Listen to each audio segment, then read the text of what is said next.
নমস্কার, দেখছেন নিউজ 18 বাংলা। আমি রুবেলা রয়েছি আপনাদের সঙ্গে।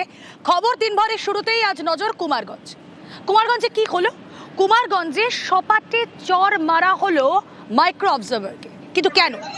200-র বেশি ভোটার, তাদের নথিতে লেখা নো ম্যাচিং, আর সেই নো ম্যাচিং লেখার অভিযোগে ক্ষুব্ধ বাসিন্দারা সপাটে চর কষালেন মাইক্রো অবজারভারকে।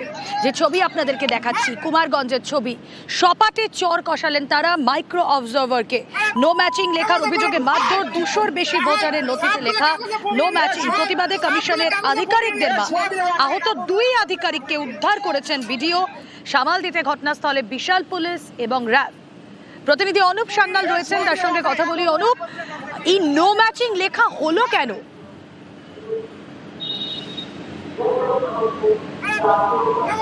দেখো রুমেলা, এইটাই কিন্তু প্রশ্ন যে কেন নো ম্যাচিং লেখা হলো।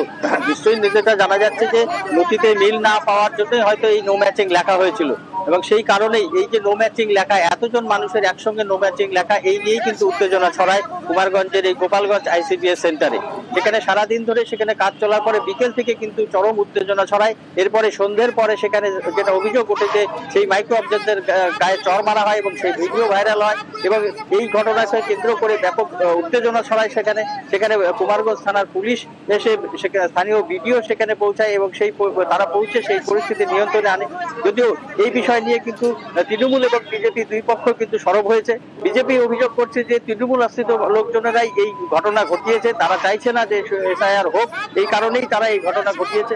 যদিও তৃণমূলের থেকে বলা হচ্ছে যে এটা মানুষের ক্ষোভের বহিঃপ্রকাশ, কারণ সকাল থেকে লাইনে দাঁড়িয়ে থেকে তারা যে সমস্যায় ফেস করতে হচ্ছে এবং একসঙ্গে এতজন মানুষের নো ম্যাচিং করে দেওয়া, এই কারণেই কিন্তু এই ধরনের মানুষের যে ক্ষোভ, সেই ক্ষোভ মানুষ উগড়ে দিয়েছে এবং সেখানে কোথাও কি বিভ্রান্তি থেকে যাচ্ছে? এই যে নো ম্যাচিং লেখা হলো, নির্বাচন কমিশনের আধিকারিকদের এই ক্ষোভের মুখে পড়তে হচ্ছে, মাইক্রো অবজারভারকে চর খেতে হচ্ছে, এটা তো কাম্য নয়।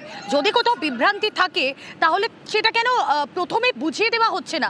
200 জনের তথ্যে সেখানে নো ম্যাচিং লিখে দেওয়ার আগে কথা বলে বিভ্রান্তি দূর করাটাও তো কমিশনের আধিকারিকদের দায়িত্ব।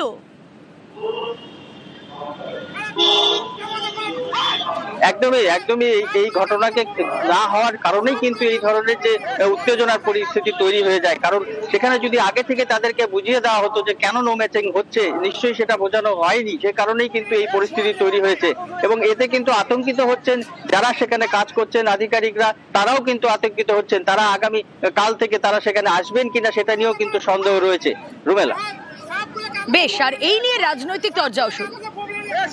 এটা একদম সুপরিকল্পিত তৃণমূলের একটা ছক, যাতে এসআইআরটাকে বানচাল করা যায়। এটা কোনোদিনই সম্ভব হবে না। যারা এই গন্ডগোলটা করেছে তারা তৃণমূলের আশ্রিত গুন্ডা।